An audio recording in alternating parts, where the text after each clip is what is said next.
Hi everyone! Today, let's talk about the routine activist theory, a simple but powerful idea that explains how and why crime happens in our everyday lives. According to this theory, for a crime to happen, three things must come together at the same time and place. First, there has to be a motivated offender, someone who wants to commit a crime. Second, there's need to be a suitable target, a person or object that looks valuable or easy to take. And third, there must be a lack of capable guardians, meaning no one or nothing is there to stop the crime, like police officers, CCTV cameras, or even alert bystanders. Now, let's imagine a simple story to understand how these three things work together.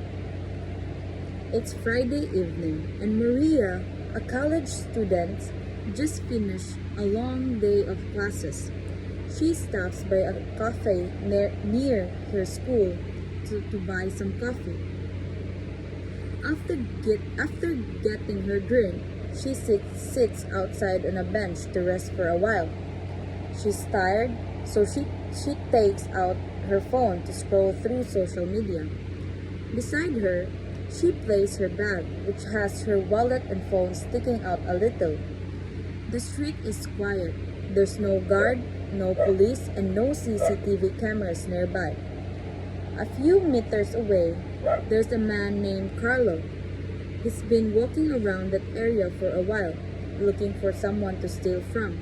He recently lost his job and desperately needs money. When he sees Maria sitting alone, distracted and with her phone visible, he thinks, "This is my chance." Carlo quickly walks over, grabs Maria's bag, and runs. Maria screams for help, but no one is nearby to stop him. By the time she reacts, Carlo has already disappeared into the crowd. Now, let's identify the three elements of the routine activist theory in this story. First, we have the motivated offender. That's Carlo. He had the reason and the desire to commit a crime. He wanted money and was looking for someone easy to steal from. Second, we have the suitable target. That's Maria and her bag. She wasn't paying attention. She was alone, and her things were easy to grab. To Carlo, she looked an easy victim. To Carlo, she looked an easy victim. And third, we have the lack of capable guardians. In this situation, no one was there to stop the crime. There were no police officers, no security guards, and no cameras around. That gave Carlo the opportunity to act without fear of getting caught.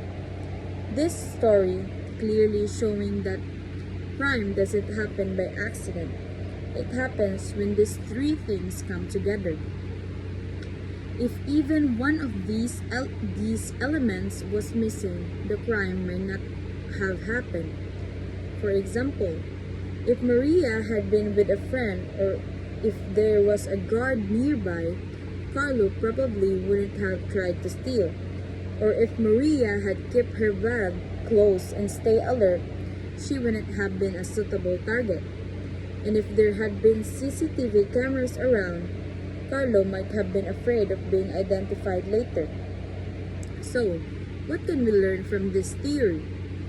The routine activist theory teaches us that we can help prevent crime by changing our daily habits and environments.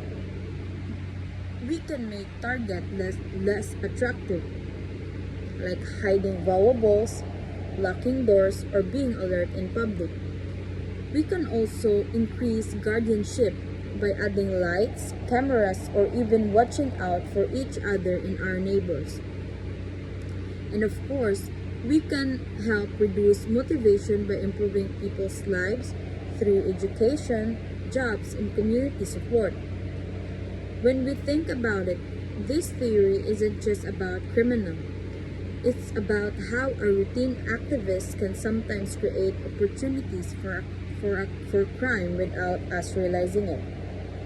So, the next time we're out in a public, remember the three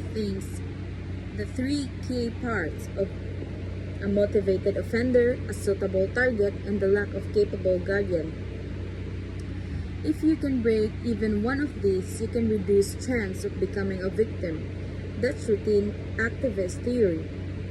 A simple idea that reminds us how everyday situations can lead to crime and how little awareness can make a big difference in keeping ourselves and our community safe.